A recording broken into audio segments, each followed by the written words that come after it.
Hello दोस्तों, स्वागत है आपका अपने यूट्यूब चैनल HRY एजुकेशन में। भाई हरियाणा कौशल रोजगार निगम के तहत भाई टीजीटी पीजीटी फायरमैन और जो 103 प्रकार की जो भर्तियां हैं उनके शॉर्ट लिस्ट मैसेज कब तक आएंगे, तो वीडियो को अंत तक ज़रूर देखें। चैनल पर पहली बार है, चैनल को सब्सक्राइब करें। वीडियो अच्छी लगे तो लाइक करें और अपने दोस्तों के साथ ज़्यादा से ज़्यादा इसको शेयर करें।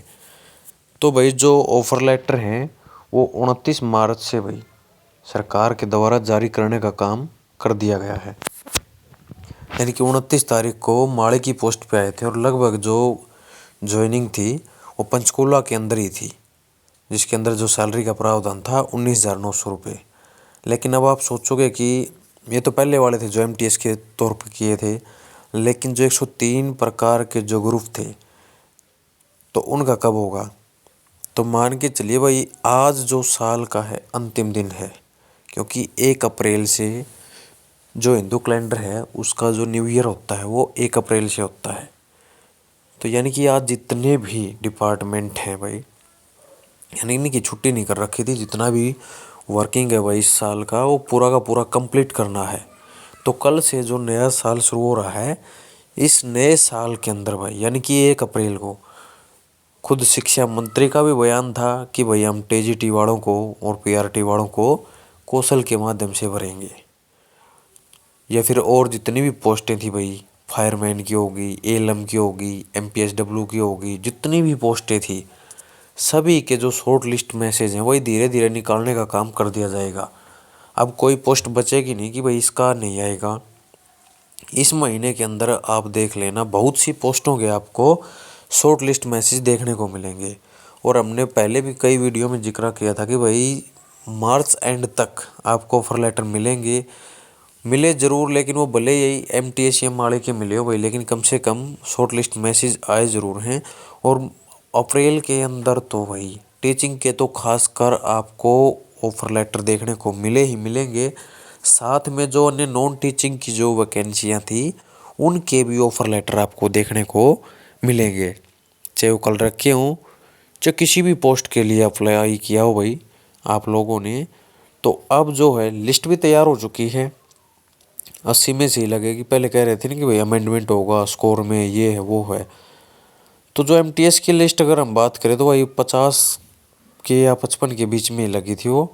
और अब इसमें कई बार पूछते हैं कि मेरे 60 नंबर बन रहे हैं, मेरे 70 नंबर बन रहे हैं या 45 नंबर बन रहे हैं, कोई चांस है या नहीं। तो भाई चांस का देखो कुछ नहीं पता चलता, वैकेंसियों के अकॉर्डिंग कैंडिडेट को उठाया जाता है। कितनी वैकेंसियाँ हैं, कितने कैंडिडेटों ने इस फॉर्म को फिल किया है और कहाँ कहाँ पर इसकी आवश्यकता है, तो उसके अकॉर्डिंग भाई 50 वाले का भी सिलेक्शन हो जाता है और 60 वाले का भी हो जाता है और कई बार 70 वाला रह जाता है। तो ऐसे में क्या होता है कि भाई पोर्टल के माध्यम से जो कैंडिडेट उठाए जाते हैं, लगभग ज़्यादातर तो मेरिट वाले ही कैंडिडेट उठाए जाते हैं। लेकिन कई बार हो जाता है भाई टेक्निकल इशू होने के कारण कि ज़्यादा नंबर वाला रह जाए और कम नंबर वाला उठा लिया जाए। एक आध केस के अंदर ऐसा हो जाता है, बाकी ऐसा पॉसिबल है नहीं। तो बहुत जल्दी ही आपको जो है ऑफर लेटर देखने को मिलने वाले हैं अप्रैल के महीने के अंदर।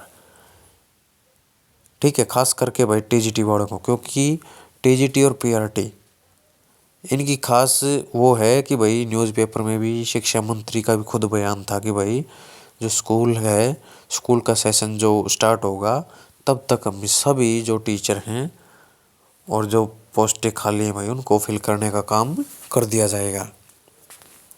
और भी भाई जैसे क्लरिकल की कोई पोस्ट है या PN के भरे थे या सफाई कर्मचारी के लिए भरे थे जून जुलाई के अंदर, तो उन सभी का मान के चले कि भाई बहुत जल्दी ही अब आपको इस महीने में, अप्रैल के महीने में हर एक पोस्ट का आपको ऑफर लेटर यानी कि जॉइनिंग लेटर देखने को मिलेगा। अब ऐसा तो है नहीं कि भाई 2.5 लाख कैंडिडेटों ने फॉर्म भरे हैं तो 2.5 लाख लगेंगे। अब कई ऐसे कैंडिडेट भी हैं भाई जिनकी इनकम 8-8, 10-10 लाख रुपए है, उनके मुश्किल से 10 या 20 नंबर बन रहे होंगे। तो उन भाइयों को तो शायद ही इसमें का मौका नहीं मिले, लेकिन जो लगभग 50 या 50 प्लस पे है उनको जो अपॉर्चुनिटी मिल सकती है। बाकी आगे भी जो ये ज्वाइनिंग देने के बाद वैकेंसियाँ तो आगे भी आएंगी और सिटी का भी ऐसा बोला गया है कि भाई नवरात्रों में ही 15 दिन के लिए पोर्टल को ओपन कर दिया जाएगा। और जो जो अपने डॉक्यूमेंट्स हैं भाई जिसने नहीं बनवाए हैं तो बनवा लो। देखते हैं 15 दिन के लिए खोलते हैं क्या कहते हैं। देखो कहने को तो भाई 15 दिन के लिए बोल रहे हैं, लेकिन 15 दिन में काम कैसे चलेगा। ये फॉर्म तो चलेंगे एक एक 1.5 महीने तक चल जाते हैं, क्योंकि जो डेट है कभी 5 दिन एक्सटेंड कर दी, कभी 10 दिन एक्सटेंड कर दी, ऐसे करके धीरे धीरे 1 महीने प्लस तो कर ही देते हैं। लेकिन ऐसा नहीं कि भाई वेट करना है। अगर फॉर्म निकल जाए तो अपना जितना जल्दी हो उसके उतना जल्दी फॉर्म को फिल करो, ताकि फिर जो सर्वर है भाई वो डाउन ना हो।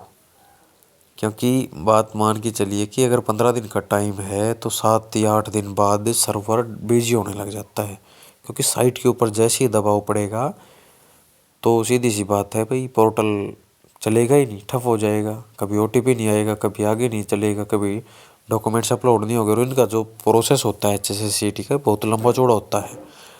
तो अगर ये अप्रैल के महीने में फॉर्म निकालते हैं, ऐसा सुन रहा है भाई नवरात्रि खत्म होने से, तो मिलते हैं आपसे नेक्स्ट वीक।